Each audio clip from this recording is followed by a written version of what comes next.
অভিযোগ সংশ্লিষ্ট জনাব আহমদ আকবর সুবান দেশে 252 কোটি টাকারও বেশি মূল্যের স্থাবর অস্থাবর সম্পদ অর্জন করেছেন।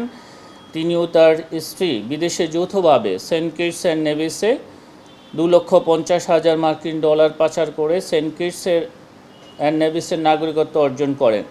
সুইজারল্যান্ডের লুগানোতে ব্রিটিশ ভার্জিন আইল্যান্ড ও আইল অফ ম্যানে নিবন্ধিত কোম্পানির ব্যাংক হিসাব খুলে বিপুল পরিমাণ অর্থ পাচার করেছেন মর্মে অনুসন্ধানকালে প্রাথমিক তথ্যাদি পাওয়া গেছে।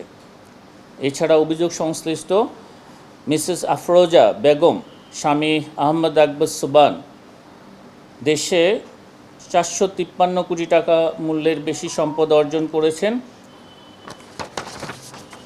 অভিযোগ সংশ্লিষ্ট ব্যক্তিগণ নিজ নামে বা তাদের পক্ষে অন্য কোনো ব্যক্তির নামে দেশে ও দেশের বাইরে স্থাবর অস্থাবর সম্পদের দখলে রয়েছেন বা মালিকানা অর্জন করেছেন যা অসাধু উপায়ে অর্জিত হয়েছে এবং তাদের জ্ঞাত আয়ের উৎসের সাথে অসঙ্গতিপূর্ণ মর্মে প্রতীয়মান হয়। তাদের দুজনের প্রতি দুর্নীতি দমন কমিশন আইন 2004-এর 26(1) ধারায় সম্পদ বিবরণী দাখিলের আদেশ জারির সিদ্ধান্ত গৃহীত হয়েছে।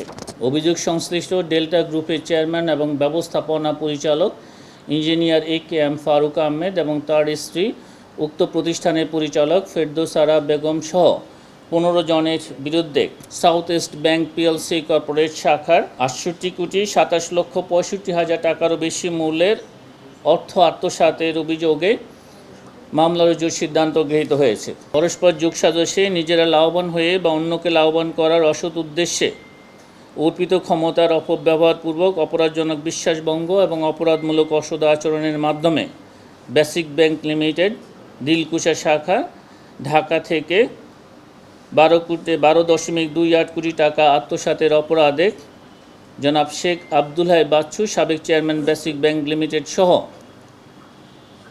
গাজী বেলায়েত হোসেন মিঠু ওরফে GB হোসেন মালিক বেলায়েত হোসেন নেভিগেশন কোম্পানি সহ মোট 9 জনের বিরুদ্ধে মামলা রুজুর সিদ্ধান্ত গৃহীত হয়েছে এবং ইতিমধ্যে মামলা রুজু হয়েছে। অসমাপ্ত আত্মজীবনী নিয়ে যে প্রতিবেদন গণমাধ্যমে প্রকাশিত হয়েছে সেই প্রতিবেদন দুর্নীতি দমন কমিশনের নজরে এসেছে এবং দুর্নীতি দমন কমিশন এই বিষয়ে কাজ করছে।